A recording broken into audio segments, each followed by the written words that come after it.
hagamos esta video reacción. De entrada, bueno, ya que es una parábola, siempre la palabra dice que Jesús se hace de todo para ganárselos a todos. Definitivamente, mi Padre Celestial es maravilloso, siempre trata de encontrar la jerga apropiada para dirigirse a ti. Jesús hablaba en parábolas simple y sencillamente para darles una cátedra tanto a los grandes religiosos de aquella época como a los pequeños que realmente no entendían, a los que tenían esa gran diplomacia a la hora de hablar. Jesús se asemeja a lo que tú eres para hablarte en el idioma que tú realmente entiendes. Por eso él hablaba en parábolas y no todos realmente entendían, pues obviamente, las parábolas.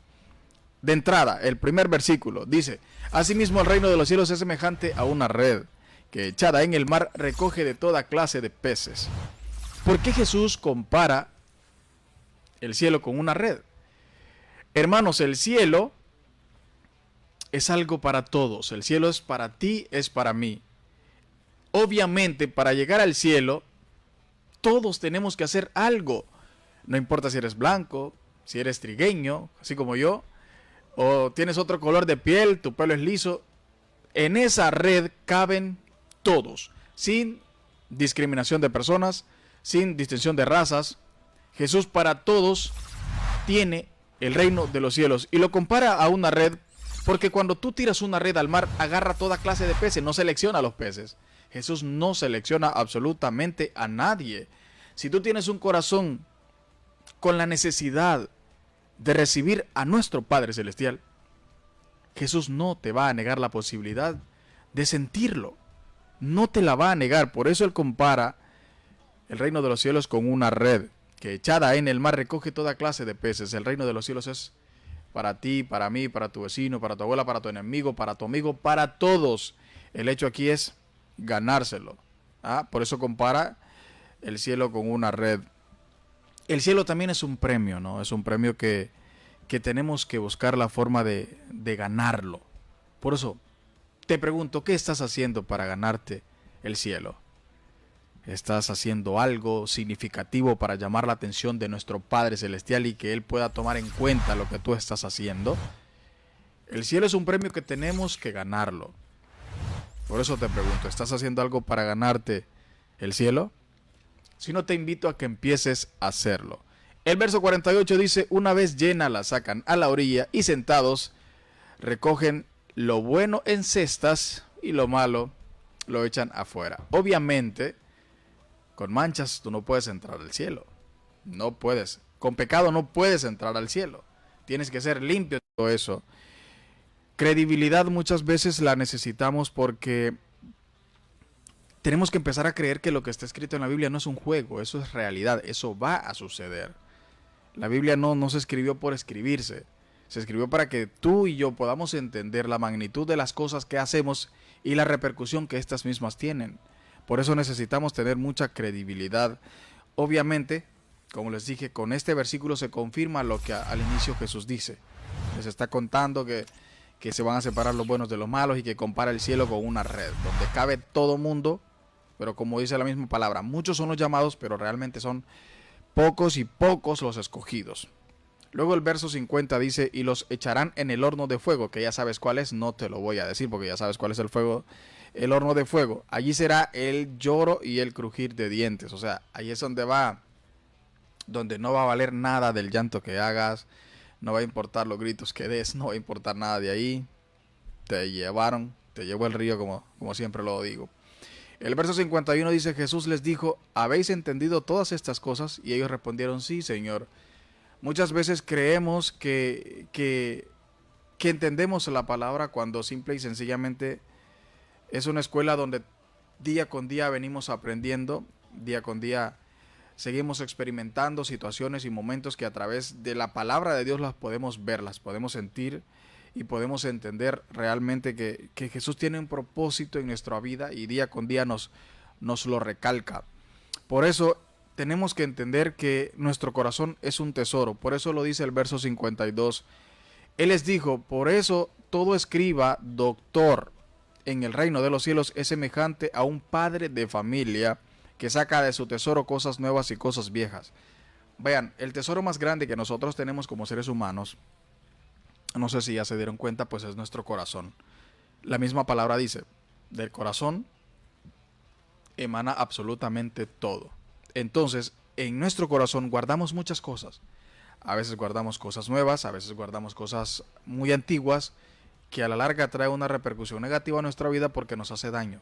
Y lo que más guardamos en nuestro corazón es rencor. Vivimos cargando mucho rencor en nuestro corazón y eso no nos hace nada bien, al contrario, nos separa de la gracia y la misericordia de nuestro Padre Celestial. ¿Qué estás guardando tú en tu tesoro? ¿Qué estás teniendo? ¿Estás teniendo la esperanza de que Jesús te cambie esos sentimientos negativos que tienes en tu corazón? Imagínense lo que dice como un padre de familia que saca de su tesoro cosas nuevas y cosas viejas. Jesús a todos nos ve por igual. Para Jesús no hay uno más ni hay uno menos. A todos nos ve por igual. Dio la vida por todos. A todos nos ama, aún con nuestros defectos, aún con nuestras virtudes. Jesús sabe que en el fondo de nuestro tesoro, o sea, de nuestro corazón, hay cosas grandes de nosotros. La vez pasada alguien me preguntaba, es que no entiendo por qué hay gente que es tan tentada por el enemigo. Yo te voy a decir por qué. Eres tentado por el enemigo porque el enemigo sabe la magnitud del poder que Dios ha depositado en ti, que no lo estás sacando a la luz, que estás ahí cohibido de la gracia que Dios ha depositado en ti. Por eso es que eres tan tentado. Por eso es que tienes la facilidad de caer en la tentación, porque el enemigo sabe que tú eres un gran soldado de Jesús, un guerrero de verdad. El verso 53 dice, aconteció que cuando terminó estas parábolas, Jesús se fue de allí. Ya les dijo lo que les tenía que decir, por lo menos a los que estaban ahí. Luego se fue hacia otra región. En el verso 54 dice, y venido a su tierra, o sea, en su propio lugar, donde prácticamente él pasaba más tiempo, les enseñaba en las sinagogas. ¿A quién creen ustedes que él enseñaba en las sinagogas? ¿Quiénes iban a las sinagogas? Más que todo cualquier tipo de persona, pero personas que querían enterarse o por lo menos tener un amplio conocimiento o un poco de conocimiento sobre la palabra de Dios. ¿Y quiénes la enseñaban? Los maestros de la ley. Ellos eran los máster en religiosidad y por supuesto en conocimiento de la palabra de Dios. Entonces Jesús iba ahí y les enseñaba en la sinagoga de ellos, o sea, iba a predicarles en su misma iglesia. Les estaba enseñando otro tipo de enseñanza, debido a que la que ellos estaban enseñando no era la correcta, o por lo menos no era la apropiada para el tipo de personas que habían en ese lugar. Dice, de tal manera que se maravillaban y decían, ¿de dónde tiene esta sabiduría y estos milagros? Jesucristo, mis queridos hermanos, causa un efecto en todo ser humano, o vaya, en todo ser viviente que tiene la oportunidad de conocerlo. Definitivamente. No podemos esconder que Jesús causa un efecto en tu vida. Obviamente en esta época para algunos era negativo porque no estaban de acuerdo con lo que Jesús estaba enseñando. No les parecía la modalidad que él usaba para explicar la palabra de Dios. O sea, aquí les estaba diciendo, ustedes estaban acostumbrados a ojo por ojo y diente por diente. Jesús les decía, no es así. Es, si te dan en una mejilla, pon la otra. Para los maestros de la ley eso era imposible, no se podía hacer. Pero para Jesús era todo lo contrario, era una enseñanza, era una forma de vida. La palabra dice, y se maravillaban. ¿Te has maravillado alguna vez por algún efecto que Jesús ha causado en tu vida? Yo te puedo decir personalmente que sí. Jesús me ha maravillado, Jesús me ha convencido, Jesús ha consolidado completamente mi fe en él. Porque es que yo soy un ser humano que no tiene opciones, depende totalmente de Jesús. Jesús es y será siempre mi proveedor de todo lo que hasta el momento yo tengo, porque yo dependo de él. Entonces, a mí me ha maravillado en cualquier cosa, no tienes idea. La más común, yo me despierto todas las mañanas y eso me maravilla. ¿Sabes por qué? Porque yo hablaba con mi esposa la vez pasada y le decía, amor, es que cuando uno está dormido está como muerto. Uno no está consciente de su realidad. Entonces cuando tú despiertas es que te das cuenta, hey, estoy vivo. Definitivamente. Desde ahí yo te puedo decir, Jesús me maravilla. ¿Por qué él maravillaba a los que estaban ahí? Porque estaban acostumbrados a escuchar otro tipo de palabra. Por eso es que bendito sea el Señor, cada predicador tiene una forma de predicar, una palabra sobre eso y una bendición para tu vida. Aunque yo y 4 personas acá estemos hablando exactamente de lo mismo, el Espíritu Santo nos ilumina a cada uno diferente y cada uno da una palabra diferente. Pero el mensaje es el mismo: salvación, progreso, esperanza. Ese es el mensaje objetivo de la palabra de Dios: amor, entrega, servicio, en fin, cualquier cantidad de palabras acomodadas en este aspecto. Pero, ¿cuál es el efecto que Jesús ha causado en tu vida? ¿Ha causado algún efecto? Yo sé que sí. Es posible que te des cuenta y te hagas un examen de conciencia y digas: ¿qué es lo que Jesús ha hecho que me ha maravillado?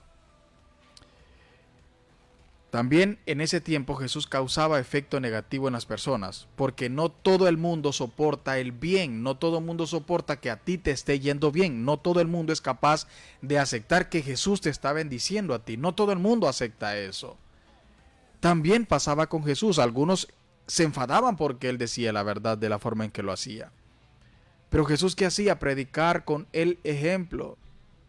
Eso era todo lo que mi Padre Celestial hacía. Por eso, que te quede como reflexión: ¿qué cosas ha hecho Jesús en mi vida que me han maravillado? ¿Cuál es el efecto que Jesús causa en mi vida? ¿Causará un efecto positivo o causará un efecto negativo? El verso 55 dice: ¿no es este el hijo del carpintero? ¿No se llama su madre María? ¿Y sus hermanos Jacob, José, Simón y Judas? ¿Se dan cuenta cómo la gente se sorprendía al escuchar decir esas palabras de que ellos consideraban cualquier persona? Jesús experimentó también la exclusión. Quisieron hacerlo a un lado. Jesús experimentó el menosprecio. Jesús experimentó la subestimación. Lo quisieron subestimar. Dijeron: ¿y quién es este? ¿Y no es este el hijo de María, que era mujer, la que es mujer de José? ¿Y no es este el carpintero? Muchas veces te ha pasado a ti. ¿Y no es este el que antes vendía jugos afuera y mírenlo ahora que anda en un gran carro? Hay gente que no acepta tu progreso porque no tiene la capacidad de admitir que es Dios quien te está bendiciendo. No aceptan eso. Pero Dios ha hecho cosas grandes en tu vida. Y aquí lo está diciendo la palabra: a Jesús lo menospreciaron y no se daban cuenta del gran poder que arropaba a Jesús. Jesús está dispuesto a hacer cosas grandes en tu vida, siempre y cuando tú estés dispuesto a dejarte guiar y orientar por Él. No importa si el mundo entero te menosprecia, no importa si el mundo entero te minimiza, no importa si el mundo entero quiere verte de menos. Jesús no te ve de menos, al contrario, Jesús te ve como uno de los máximos exponentes de su bendición. Eso quiere hacer Jesús en tu vida. Jesús todo lo que toca lo convierte en algo grande e increíble y asombroso. Y estoy seguro que en tu vida Jesús está dispuesto a hacer cualquier cantidad de cambios. Pero para eso tú tienes que dar el primer paso. Jesús no va a llegar a tu vida como un asaltante, no. Jesús va a esperar que tú estés dispuesto a recibir esas bendiciones en tu vida y a recibirlas de Él, que por cierto, Jesús no da poquitas cosas. Jesús cuando bendice en cantidades industriales. Te va a bendecir en cantidades que ni siquiera vas a poder con ellas, como la pesca milagrosa. Tiraron la red como con miedo y no se imaginaban la cantidad de peces que había, que era tan grande esa bendición que empezaron a repartir entre todos los que estaban allí. Hay muchas personas, mis queridos hermanos, que se creen tan insignificantes que solo para ellos son insignificantes, porque para Dios no lo son. Tú no eres insignificante para Dios tú eres una gran cosa. O sea, tú eres una creación de Dios y lo que Dios hace no es malo. Todo lo que Dios hace es bueno, es fascinante, es asombroso y Él se maravilla con lo que ha hecho. O sea, Dios se maravilla con lo que ha hecho contigo. Da por favor el primer paso y empieza a hacer cosas maravillosas en tu vida. El verso 56 dice: ¿no están todos sus hermanos con nosotros? ¿De dónde tiene todas estas cosas? Obviamente, estas personas de aquí se estaban refiriendo a que cómo es que éste tiene la capacidad de hacer milagros, de hablar de esa forma, de decir esas palabras, de tener ese nivel de interpretación. ¿De quién es este? ¿De dónde sale este? Hay más de 31 versículos en la Biblia que afirman que Jesús es Dios. ¿Y tú lo sabías? ¿Sabías que Jesús es Dios? Más de 31 versículos en la Biblia lo confirman. Entonces, para estas personas era imposible que un mortal común viniera y se expresara de esa manera. Tuviera ese nivel de sabiduría. Tuviera ese nivel de convencimiento, porque Jesús con lo que hablaba convencía. ¿Por qué? Porque se maravillaban al escucharlo hablar. Jesús no hablaba por hablar. No. Jesús es Dios, por eso hablaba de esa forma, por eso actuaba de esa forma, por eso bendecía la vida de las personas, por eso todo lo que él tocaba lo hacía crecer, por eso todo lo que él tocaba lo hacía nuevo, lo renovaba, porque él era y es Dios. ¿Qué papel juega Jesús en tu vida? Verso 57. Y se escandalizaban de él, pero Jesús les dijo, no hay profeta sin honra, sino en su propia tierra y en su casa. No hay profeta sin honra, sino en su propia tierra y en su casa. Sencillamente, mis queridos hermanos, la honra es para Dios, pero Él te honra a ti si tú lo honras a Él. No importa si no te quieren en un lugar, Jesús sí te está aceptando tal cual eres, y sabe que lo que Él ha puesto en tu boca es de bendición para ti y para todo el que lo pueda escuchar.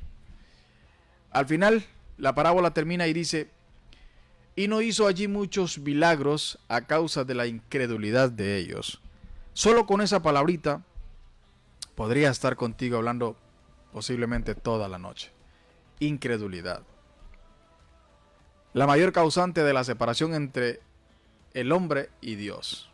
¿Por qué? Porque el hombre es incrédulo. Y yo te puedo hablar con pruebas. Muchas personas estando dentro de la iglesia minimizamos el poder de Dios. Creemos que Dios, aunque es Dios, no sería capaz de hacer esto en mi vida. Yo te pregunto entonces, ¿hay algo que tú crees que Dios no pueda hacer? Porque si tú sabes que Él es Dios y es capaz de hacer lo que Él quiera, a la hora que Él quiera, donde Él quiera, con quien Él quiera, entonces ¿por qué lo minimizas? Dejemos que Él haga lo que tenga que hacer con nuestra vida y simple y sencillamente sigamos adelante confiando totalmente en Él, haciendo consolidar nuestra fe con su palabra. Tomemos como ejemplo esta parábola. Allí minimizaron a Jesús. Y no es este el carpintero, y no es este el hijo de María, el hijo de José. Sus hermanos los hemos visto crecer, este. Minimizaban a Jesús. Creían que Jesús era cualquier cosa. Y muchas veces eso ha pasado en tu vida. Tú mismo, yo mismo hemos minimizado a Dios. Hemos creído que Dios, que el poder que Él tiene es limitado, cuando no es así. El poder de Dios no es limitado, mis queridos hermanos.